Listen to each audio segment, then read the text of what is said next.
In this video, we're going to discuss potions. So this should be a pretty quick and simple one, but I do want to document all of the behaviors, so even the simple ones will be done. So let's go and get started. You can see here I'm in my rec room, let's just call it that. And we've got some bottles over here on the mantle. I've set the one up in the middle to be an actual potion. The other two are just there for decoration. But notice that in the middle of the screen, I have a bar that's ticking up slowly from the beginning. It started at 0 and it's just been ticking up. That's my mana bar. And that's just slowly ticking up. Now, if you're not sure how that's done, go and watch the video that I did on the player HUD, and I explain how to set up a status bar for certain attributes that you might have. So if you press P, you get to the player menu, and we go over all that in this video, or in that video there.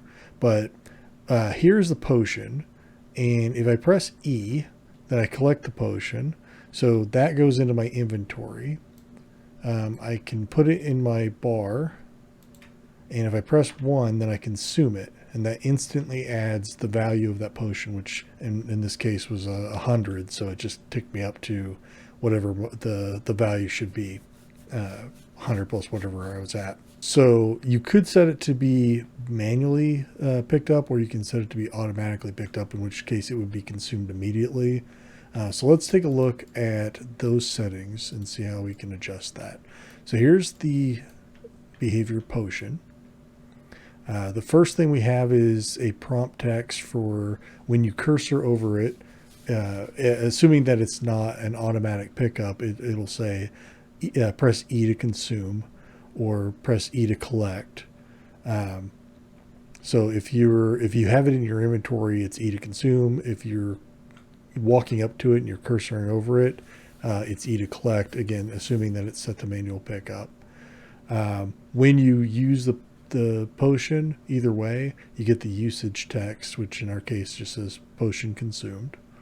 The quantity is how much of the effect will it produce. And so if it's a health potion, it's going to give you 100 health. If it's mana, it's 100 mana, and so on. So this quantity is just relative to whatever global attribute you're affecting, which we'll get down to in a second.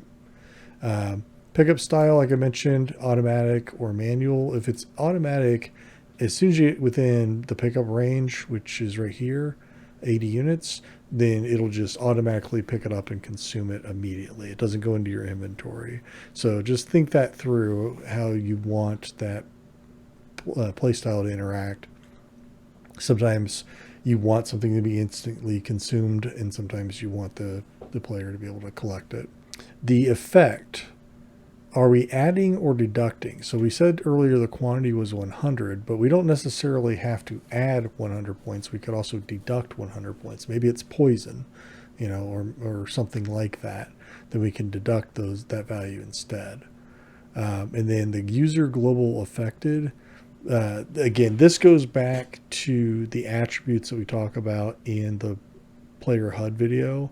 But ultimately, a good example of this is the player HUD that I showed earlier, where you have certain out-of-the-box attributes like stamina, health, mana, armor, things like that. All these things can be affected, or you can make your own global that you may have independently. I mean, honestly, you can make it do anything. Maybe drinking the potion gives you money, right? It doesn't really matter. But whatever global value that you're referencing there will go up or down by the value of the quantity. And then of course you have the two sound slots for the audio for when you consume the item. So I think the first one's when you pick it up and the second one's when you consume it. Actually, let's verify that. Sound 0 for usage, sound 1 for collects. Actually, I have it backwards. So this is consume, this is collect. So just anytime you're not sure, take a look at the text up here. It's going to set you straight. Okay. But that's it. Like I said, very quick, very simple video for today. But if you learned anything, I'd really appreciate clicking the like button down below. If you're new here, or if you just haven't subscribed yet, now's a great time to do so. I will be doing a video on every behavior, big or small, so stay tuned for that. And if you'd like a notification for when those videos come up, I often say I don't really keep a regular schedule. It's just whenever I have time to produce something and I have something ready, then I do that. So the bell icon is your friend. That'll give you a notification whenever a new video is posted. But that's it. Thanks so much for your time. I hope you enjoyed the video, and I'll see you in the next one. Bye for now.